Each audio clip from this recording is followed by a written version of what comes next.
All right, so we have the final segment, which is about the future of fintech. And we're very, very lucky to have three amazing people to lead this with us. And then we have three amazing people who are the entrepreneurs who are in the front line, who are actually out there in the cold face doing stuff. And their challenges, and we need to be addressing them also. The Future of Fintech channel is something that we've already started working on. Mirna and I, we collaborated and have come together as partners on this a few months ago, and then the summer came, and now we're back again. This is what we've developed and some of the work that we've done on the fintech side, so just to share with you. This is Fintech Galaxy, a company that was launched by Mirna.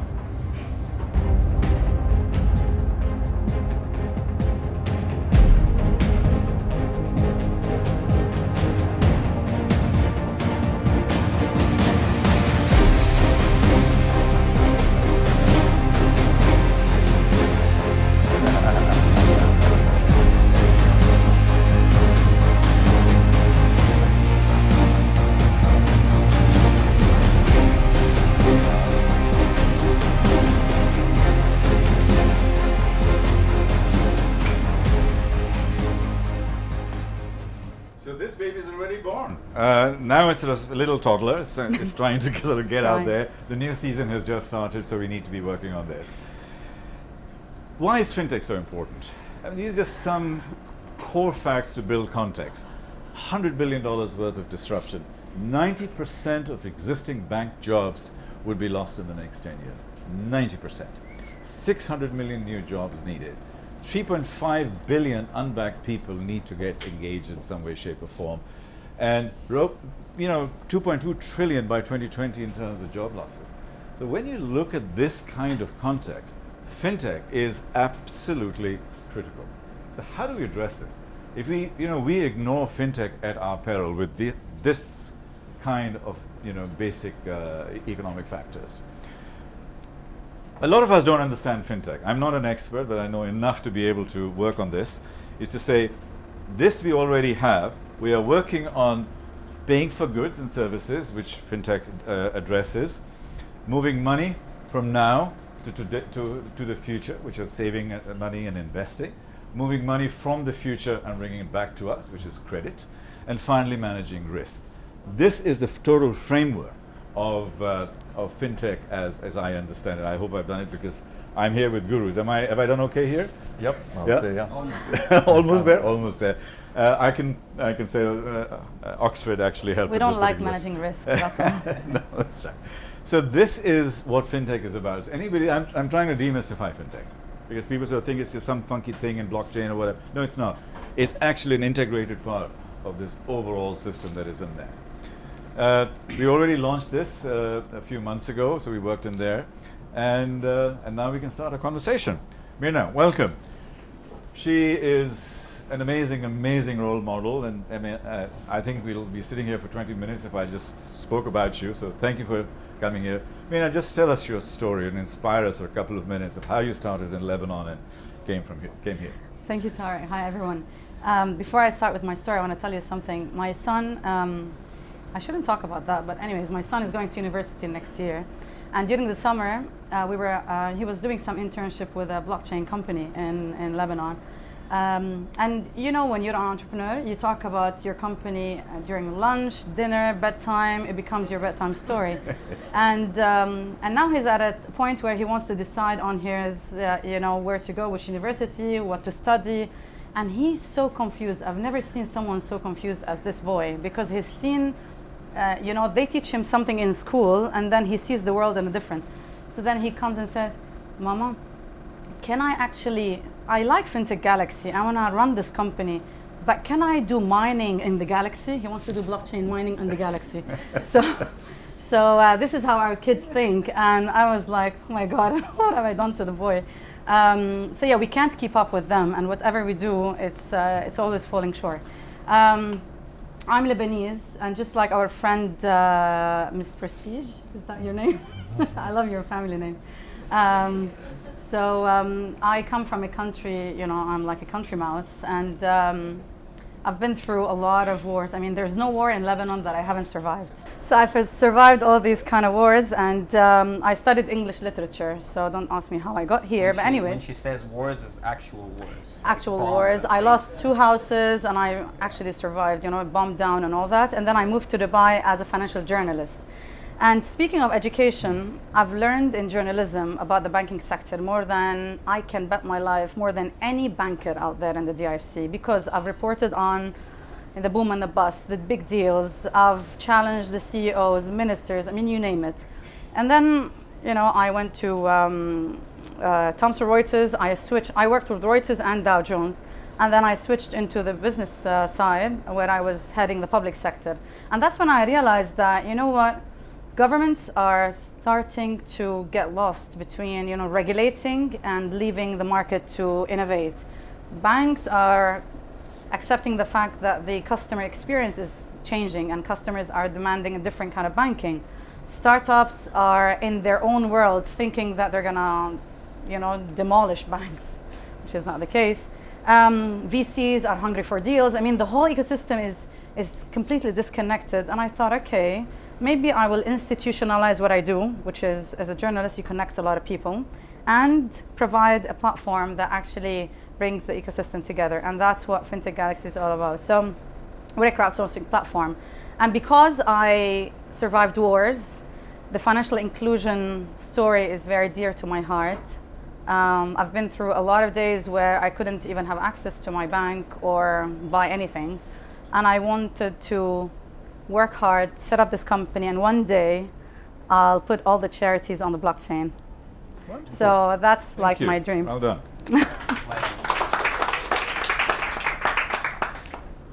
Our other guest is Mohammed. Mohammed is he's very cool. I mean, he's one of the coolest dudes in town. Thank you. Seriously. And I saw you a few months ago at DTech. I remember that's when I met last year, when I met you first time. Tell us about your company, the fact that you pay your people with Bitcoin, right? No, actually Dubai coin, which is a currency Dubai that coin, we even- created. So. Okay, so you don't deal with real money anymore. No, not really. No. Brilliant. So we pay over 20 people that works with me with a currency that we created. So we pay them fake money. Not Okay. real money. No, I mean now the whole story is, started. I have a little bit of a banking background and software background, and then I had that gap here, what I call it. So I studied a lot of philosophy, psychology, innovation management, and kind of put it all in a mixture.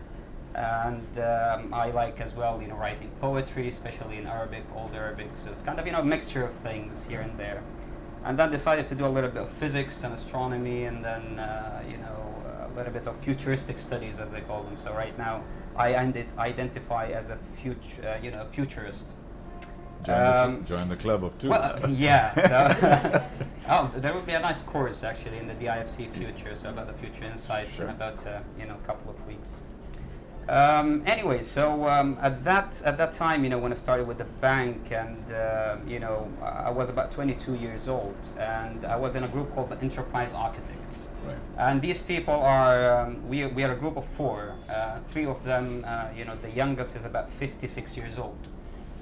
So it was a really tough, to keep up or to convince them, because they don't give you anything to work on.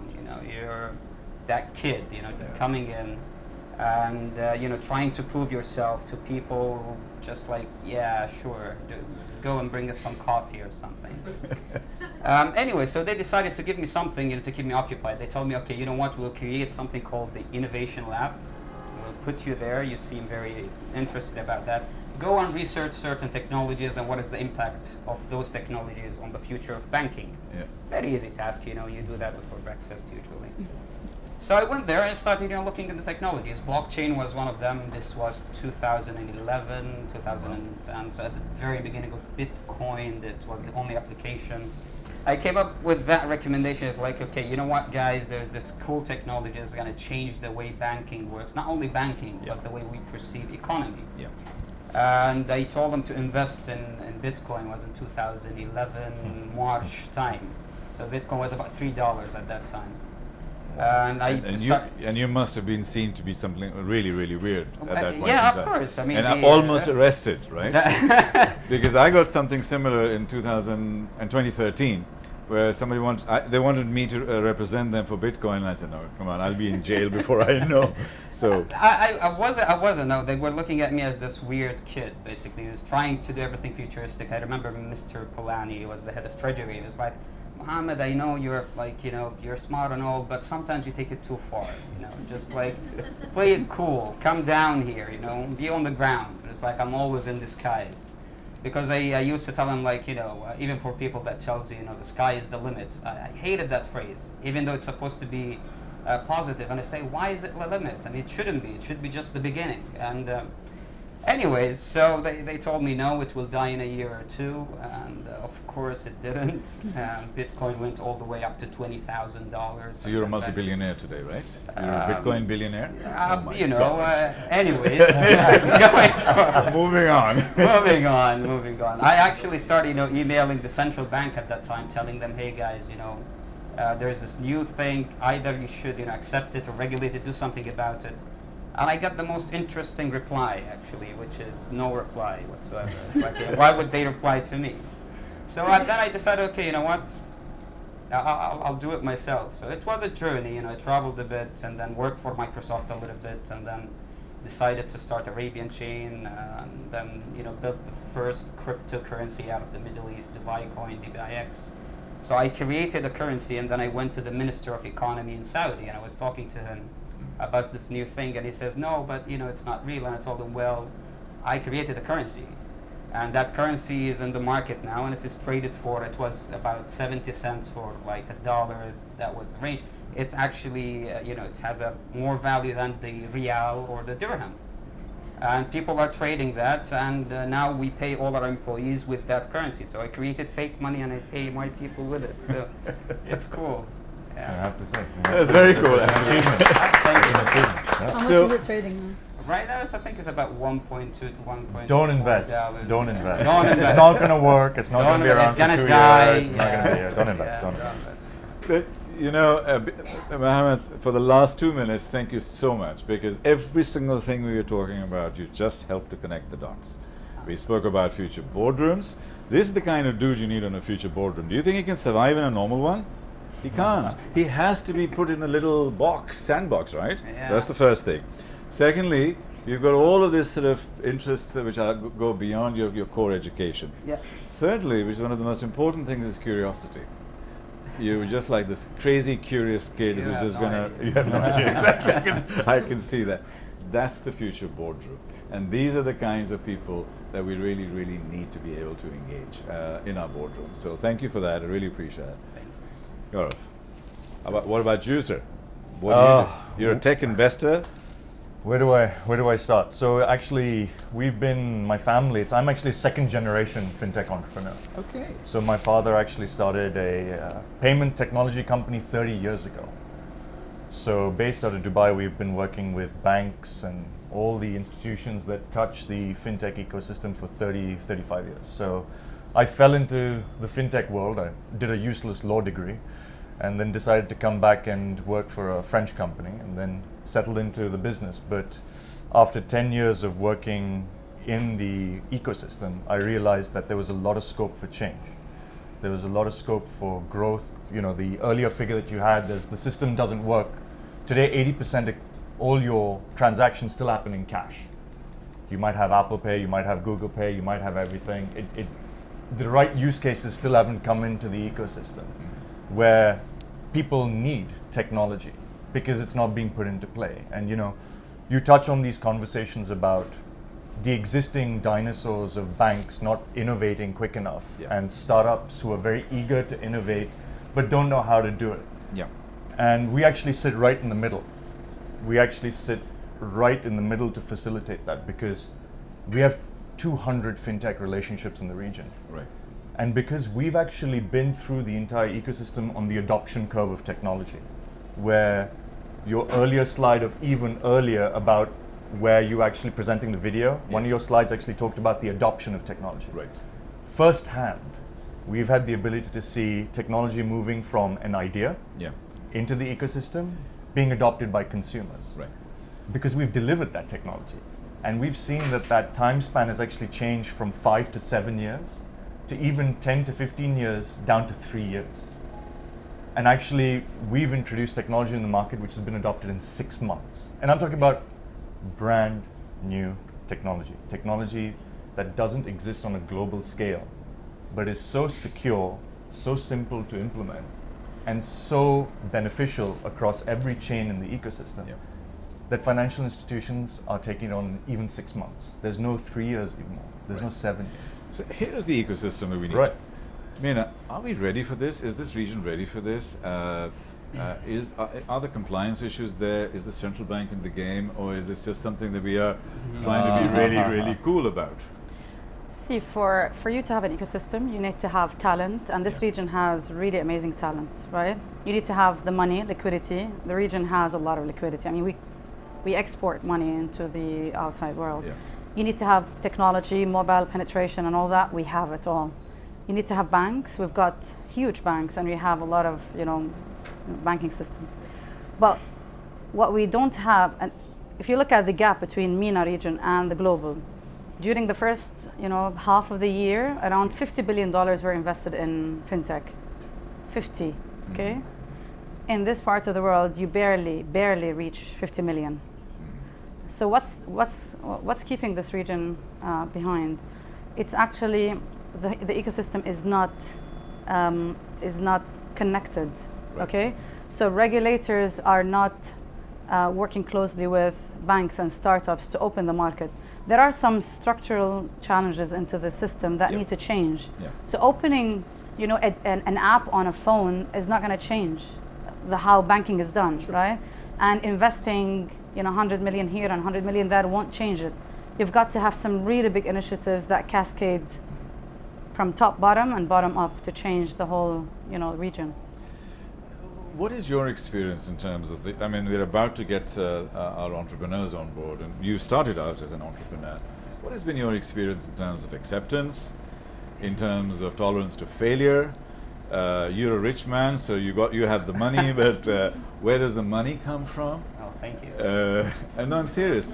But I meet all these young entrepreneurs, and actually the Dubai Chamber of Commerce did a study, and recently it's been published, where they said for entrepreneurs the number one issue is actually opening a bank account. Number 2 issue is about funding, and number 3 is about having a place to work, which is an ecosystem where they can work with each other to create something, rather than sort of sitting in an office somewhere. Silos. What is your experience in that before we get the entrepreneurs on board? Well, starting with that thing, I will quote a very famous philosopher that says, innovators are gonna innovate, and regulators are gonna hate. So it's not our job as entrepreneurs and innovators to care about regulation. This is not my job. My job is to disrupt, and their job is to follow up and try to contain it in a box. Right. Hopefully they can do that fast enough, of course. The other thing is, it depends on the type of startups that you are approaching. Like one of the things that we have today, what we call initial coin offerings, and this is, it comes into the blockchain area, and we are able to fund massive projects without the involvement of any of the existing ecosystem today.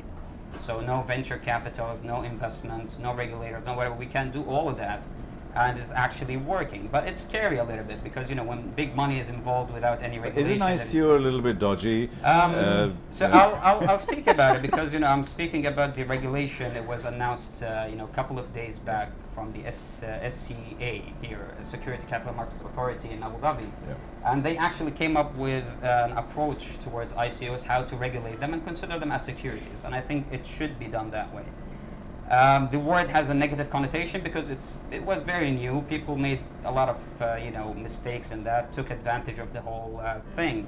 But as a tool, it's a very powerful tool for funding. It's crowdfunding at its best. It's easy. Click a button and you're investing things and sending hundreds of millions of dollars across the world. Right. So that is one of the things. We personally didn't face a lot of issues fundraising at the beginning. Most of it we did that ourselves, because we kind of, we engaged in certain activities to kind of generate that money. And instead of asking people for money, we invested money at the beginning to generate money that we can reinvest back and create an ecosystem. But for today's startups, I think it's better than what we were like 3, 4, 5 years ago, because today people are more understanding. I mean, of new ideas. The fintech galaxy is one of those. Basically, you're trying to bridge the gap between the the startups or the entrepreneurs and the market that actually gonna either invest or use their services. Yeah. So the journey is interesting, and it's all about the journey. It's not something that you will do in one day. And I'm sure that the entrepreneurs that will they will share their stories of that, and you will learn from them more.